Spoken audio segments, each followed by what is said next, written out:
বাংলাদেশ এয়ারফোর্সের সাবেক কর্মকর্তা wing commander Habibur রহমানের ছোট সন্তান তানভীর রহমান মুন্না ইন্তেকাল করেছেন। ইন্না লিল্লাহি ওয়া ইন্না ইলাইহি রাজিউন। গত ৪ ফেব্রুয়ারি ম্যাসিভ হার্ট অ্যাটাকের শিকার হয়ে ফ্লোরিডার ফোর্ট মায়ার্স তিনি শেষ নিঃশ্বাস ত্যাগ করেন।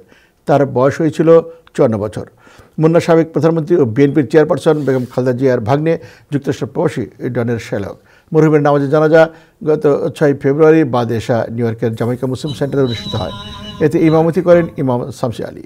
জানাজায় মরহুমের বড় ভাই হাফিজুর রহমান, বাংলা পত্রিকার সম্পাদক, টাইম টেলিভিশনের সিইও আবু তাহের, অ্যাটর্নি মঈন চৌধুরী ও কেন্দ্রীয় বিএনপির নির্বাহী কমিটির সদস্য গিয়াস আহমেদ ছাড়াও কমিটির বিশিষ্ট ব্যক্তিবর্গ সহ বিপুল সংখ্যক প্রবাসী বাংলাদেশি অংশ নেন।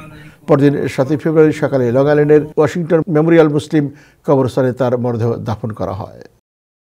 আজকে জানাজা শেষ করলাম, কালকে ইনশাআল্লাহ ওয়াশিংটন মেমোরিয়ালে আমরা দাফন করব। আমরা ওইখানে 10:30টার সময় থাকব। আপনারা যদি কেউ শরীক হতে চান সরাসরি ওখানে চলে যেতে পারেন, কারণ আমরা আমাদের নিজের বাসা থেকে রওনা দেব ওকে নিয়ে। আপনারা সবাই দোয়া করবেন তার জন্য। আমার ছোট ভাই বলে বলছি না, সে অত্যন্ত ভালো মানুষ ছিল। তানভীর আসলে আমরা মুন্না হিসেবেই জানি, মুন্না হিসেবে ডাকি। তো আমাদের ফ্রেন্ড সার্কেলের মধ্যে খুব ভালো, অমায়িক, খুব হাসি খুশি একটা ভালো মানুষ ছিলেন।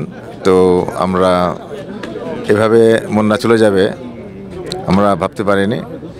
তো আল্লাহ তাআলা মুন্নার জান্নাতুল ফেরদাউস দান করুক। সে ছিল সত্যি ছোট, সবারই আদরের, কিন্তু একটা বড় প্রকৃতির মানুষ ছিল। আল্লাহ তাকে নিয়ে গেছেন আমাদের কাছ থেকে, কেন নিয়ে গেছেন তিনি জানেন।